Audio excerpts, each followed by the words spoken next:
Oh, sure. Okay. Yeah. Yeah. In the name of the Father and the Son, the Holy Spirit, one God, Amen. We're so happy to have with us tonight Fady Andrawes. God bless you.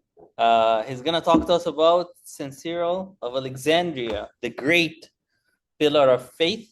One of my favorite characters, and I'm going to leave you to wonder why. Okay?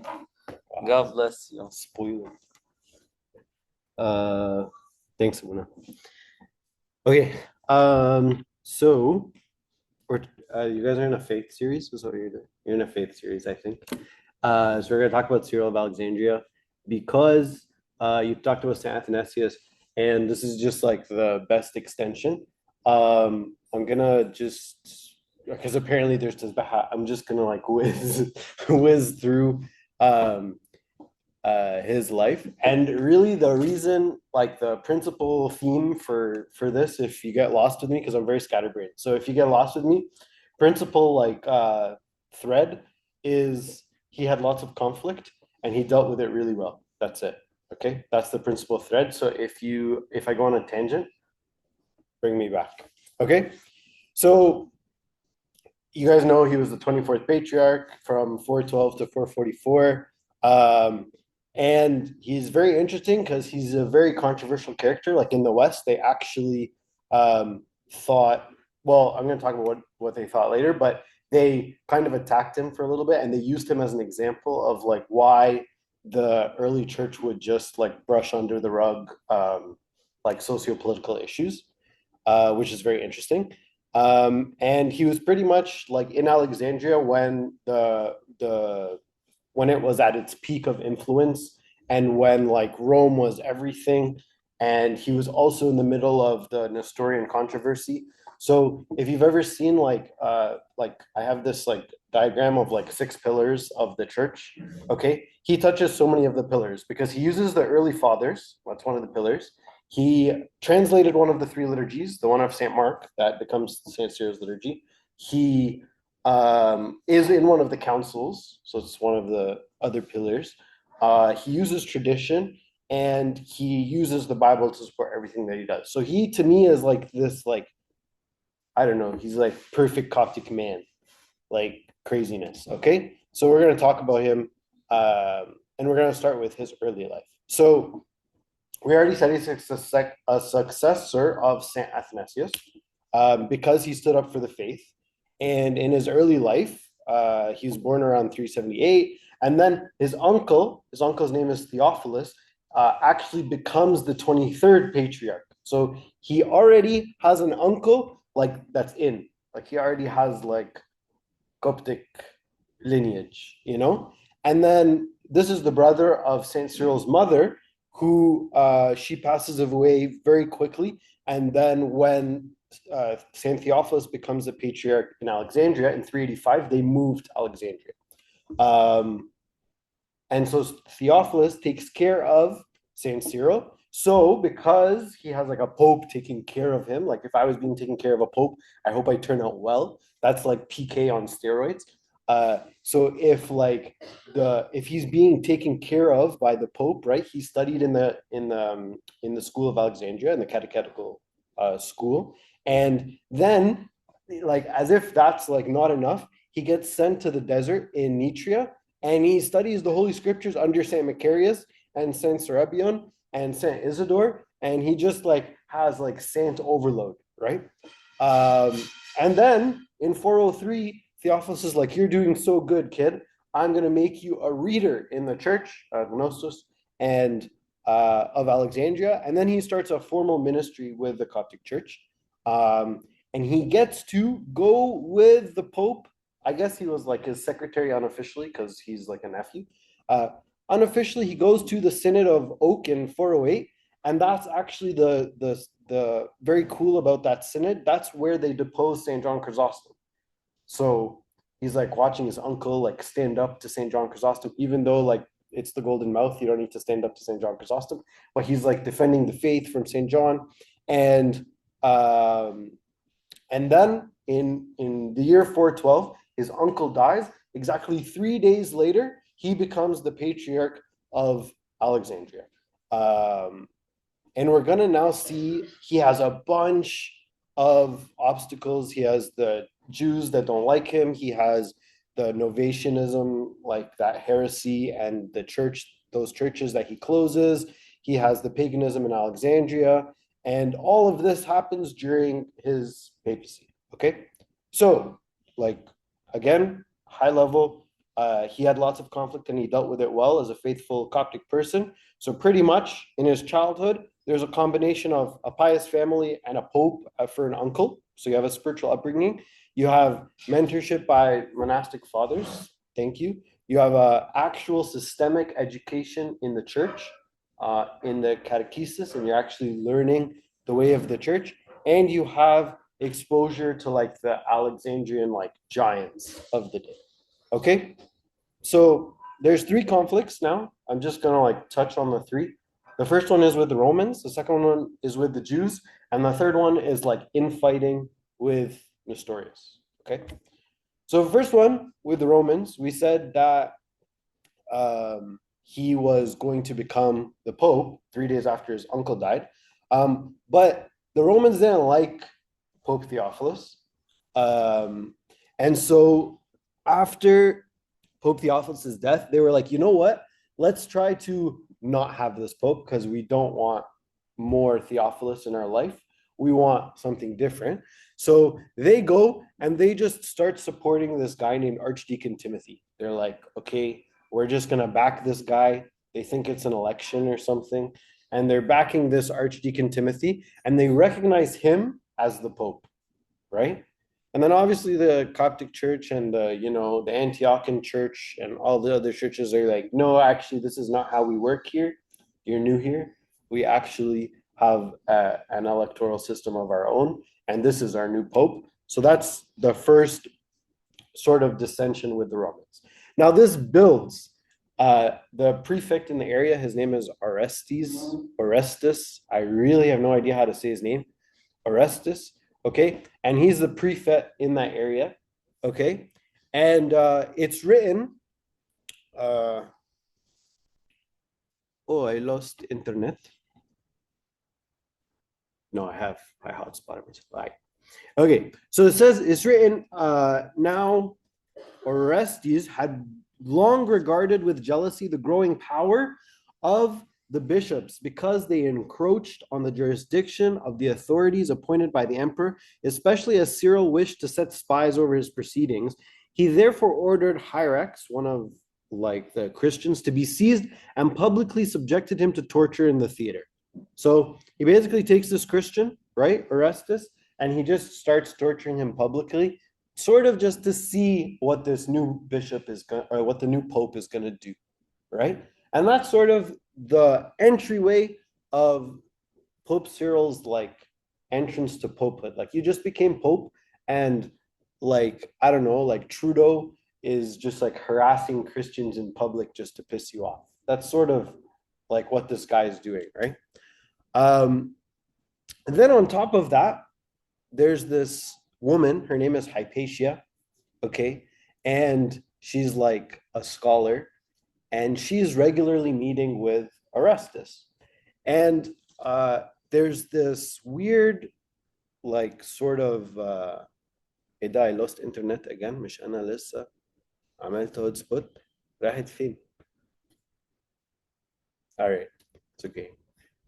There's this weird sort of like part about Hypatia. It says, some of them, therefore, some of the Christians, okay, hurried away by a fierce and bigoted zeal, whose ringleader was a leader named Peter, waylaid her returning home, and dragging her from her carriage, they took her to the church called Caesarium, where they completely stripped her and then murdered her with tiles. I don't know what murdering her with tiles even means, but there's like this Christian riot, and they just grab this girl, Hypatia, and this girl is like, she's a scholar. So you're kind of thinking like Hellenism and modern thinking, right? The Christians are like, no.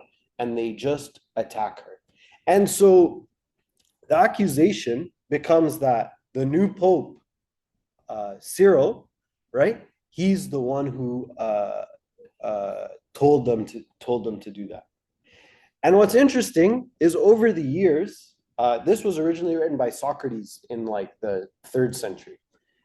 So over the years, this builds and builds and builds until in 1853, if you guys know Charles Kingsley, the evangelical writer, he writes a book called Hypatia, or New Foes with an Old Face.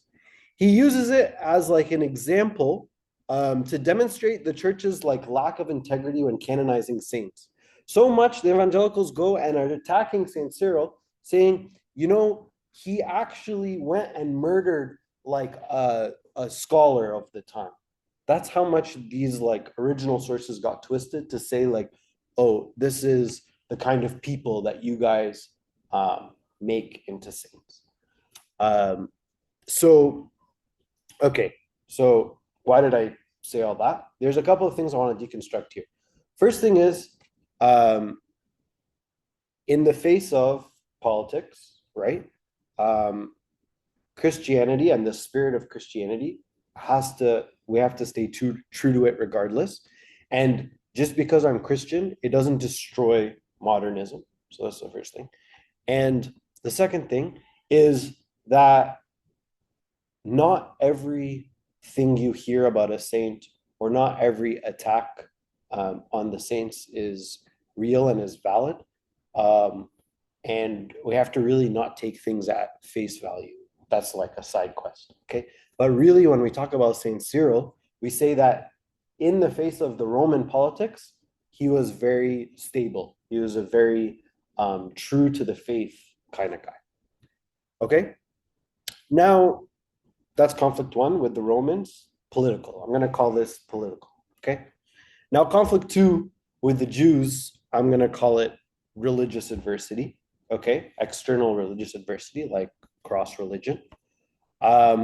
So with the Jews, what's very interesting, I don't think I read this earlier, but in the part with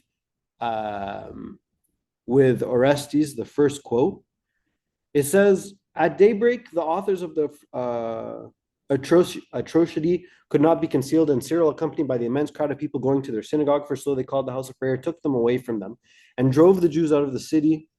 No, I'm reading the wrong thing. Sorry.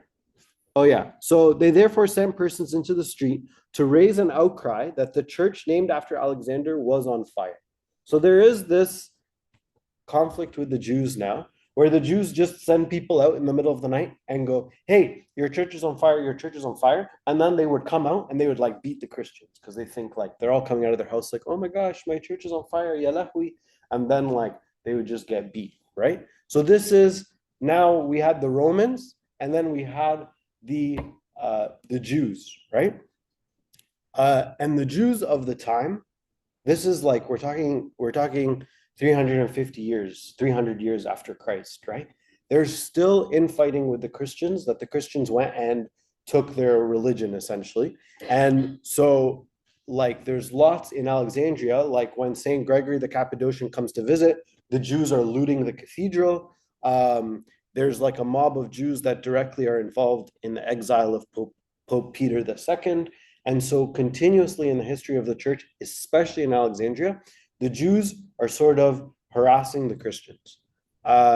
So the second thing about Pope Cyril is, in the face of religious adversity, remain firm but calm. You never see the early fathers, you never see them bend anything in the faith to accommodate for the harassment they're receiving. For example, if you look at the Catholic Church in the last 100 years, they turn the altar, they like let women become priests or whatever is happening with that now, or whatever the secular trend of the time. They're just kind of like, oh yeah, let's go with it because people are going to stay in the church. But you don't see that in the early church. They never accommodate, they never change what is part of the faith just to let someone feel better about themselves. It's not really about that. This is the faith, this is the true morsel. You take it or you leave it. That's sort of how they're giving it. And so in both the conflicts with the Romans and the conflicts with the Jews, you find that Saint Cyril is the right person at the right time to deal with this persecution because he's so learned and he's so studied. And at the same time, he had so much roots in monasticism and the Alexandrian saints of the time that he couldn't be wavered very simply. He couldn't really feel like what he was taught was wrong. There was no like doubt that you see in any of his writing. Okay, so those are the first two. I went, look how fast they were. Okay, now the third one is Nestorianism, is infighting. So Nestorianism and Novatianism. I'm gonna explain right now. So there's this guy named Norman Russell. He writes on Cyril and Theophilus, like 300-page books. He says, for as long as anyone could remember, they, Theophilus and Cyril, had dominated the ecclesiastical politics of the East Roman world. Between them, they had deposed two archbishops of Constantinople, one of them being St. John Chrysostom, declared leading teachers of the Antiochian tradition heretical, pursued ecclesiastical and theological courses of action, one against Origenism. We said Origenism at the time, there were some, I'm not going to get into it, there are some heresies with Origen. So one against Origenism and the other against Antiochian Christology, which made them enemies throughout the East. So when you say St. Athanasius is contra mundum, I'd say probably St. Cyril, St. Dioscorus are also very much contra mundum because none of them really went with the flow. None of them were really liked because if you think about their life, most of their life is just saying, you're wrong, you're wrong, you're wrong, you're wrong, the church is right. Not like that, obviously, but you get my point. Okay, so the infighting now. The first one is with the Novatianists. There's this group of people. It's this sect. There's this theologian Novatian in 200, so like 100 years before Saint Cyril never met this guy. And he held a strict view that you could not readmit or give communion to the lapsed. The lapsed is anyone who during like Emperor Decius or any of the 10 emperors, anyone who gave up the faith and worshiped paganism, you don't give them communion again. And what's so interesting in the church is there's like 14 councils where they talk about this and they can't make up their mind whether they should allow these people back in or not. And eventually the church decides, no, we're letting all these people back in. But there's this purist group of people who are like, absolutely no way will we let these people in. They're traitors. And Saint Cyril goes and closes all their churches. So if you want to talk about Saint Cyril being conservative and not letting people in, this is actually the opposite. He's firm, but he's gentle. He says, no, we actually need to let these people back into the church, right? And starts actively shutting down these churches to bring these people back in and fighting the first false ideology. Okay? That's the first one. Now the second one is Habibi Nestorius, or I guess in Arabic they say Nestor, right? They say Nestor. Nestor. I love it in Arabic, Nestor. Okay, so they say, anyways, Nestorius, in 428 AD, he becomes patriarch of Constantinople, and he begins propagating like the most annoying teaching because one of his priests, Anastasis, he stops using the term Theotokos for the Virgin Mary. Now you think Theotokos is not that important. Who cares? Actually, a really good time to talk about it because of the Kiyah. So why is Theotokos so important? So let's break it down. Theotokos, Mother of God. Okay. The rationale is she's a human. Okay. Look at the heretics' logic. They always use too much logic. This is where they get in trouble. She's a human. Okay. So it's absolutely impossible that the creator is born from a creation because he's eternal and she's not eternal, right? So if she is the mother of God, by the way, this is a heresy. Okay.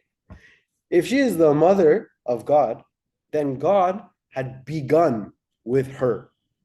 You see how he twisted that? If she is the mother, then God had begun with her. If you call her Theotokos, then she is actually the initial inception of God.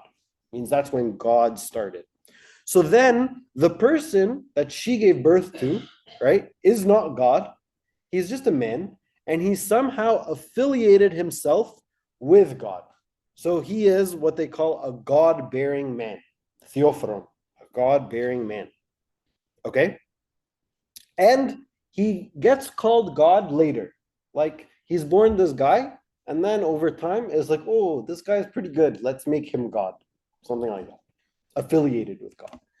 So we could say about Saint Mary, she could be called Christotokos, but not Theotokos. Christotokos, uh, Mother of Christ. Thank you.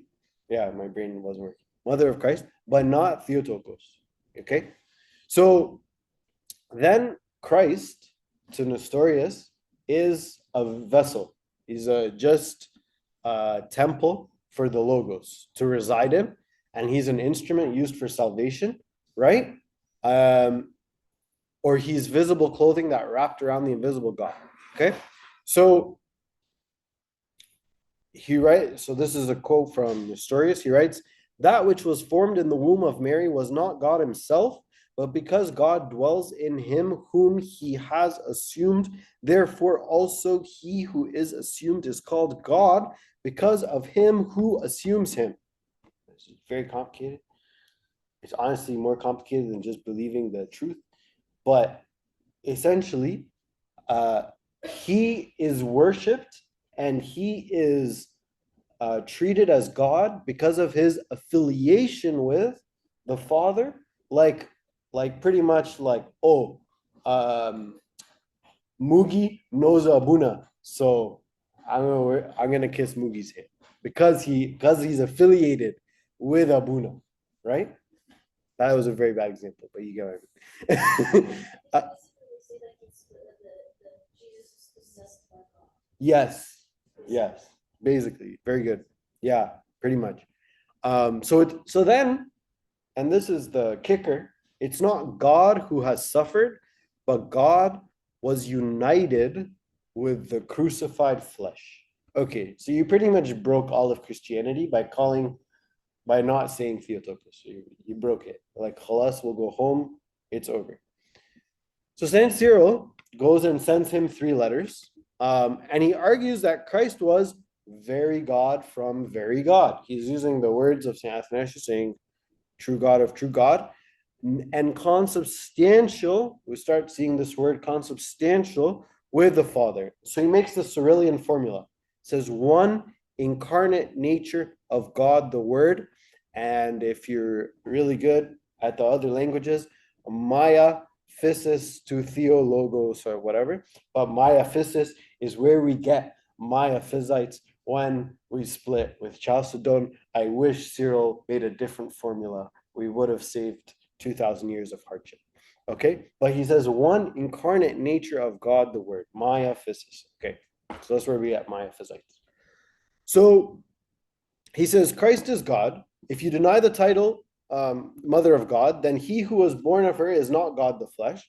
So Saint Mary never gave birth to divinity. He is. So he says, but since for us and for our salvation, the Word having united the human nature with himself personally.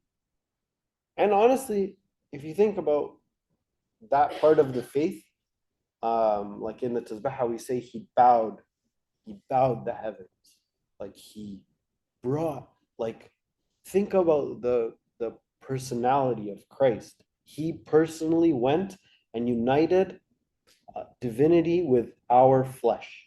Like, think about that, right? So Saint Cyril says,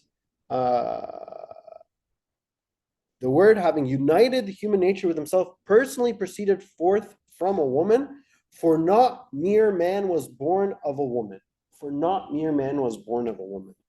For we do not say that the nature of the Word was changed and became flesh, or that it was converted into a whole man consisting of soul and body, but rather that the Word, having personally united to himself flesh, animated by a rational soul, did in an ineffable and inconceivable manner become man.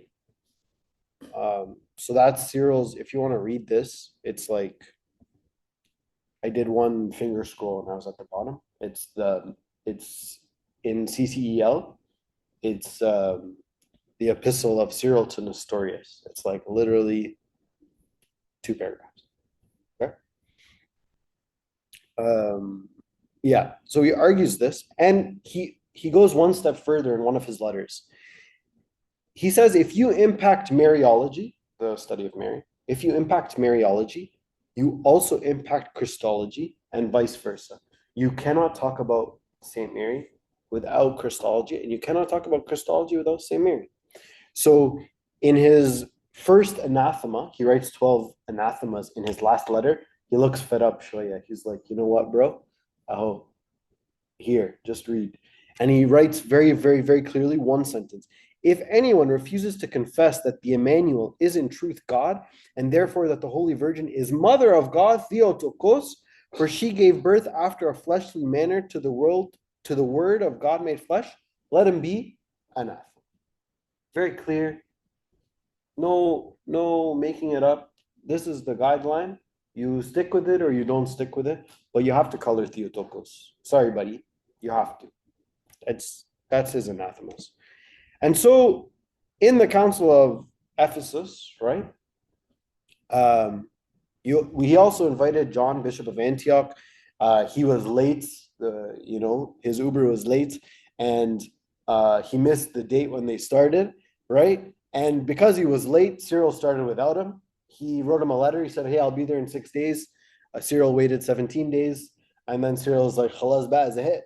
And then he began, and then obviously John came late, and then John was like, "Oh, why did you come late? I'm doing another council." And then there was another council, and then Cyril was excommunicated, and then the Romans were like, "Oh my goodness, well, why is there fighting between all these Christians? We don't like it." So then the Romans put him in jail for 2 months, and they put Nestorius in jail, and blah, blah, blah, blah, blah.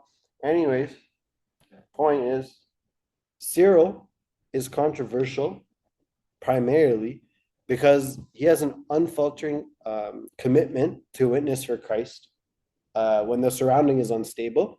And when there's like this conflicting pluralism in Alexandria, when there's lots of ideas and there's lots of thoughts, right?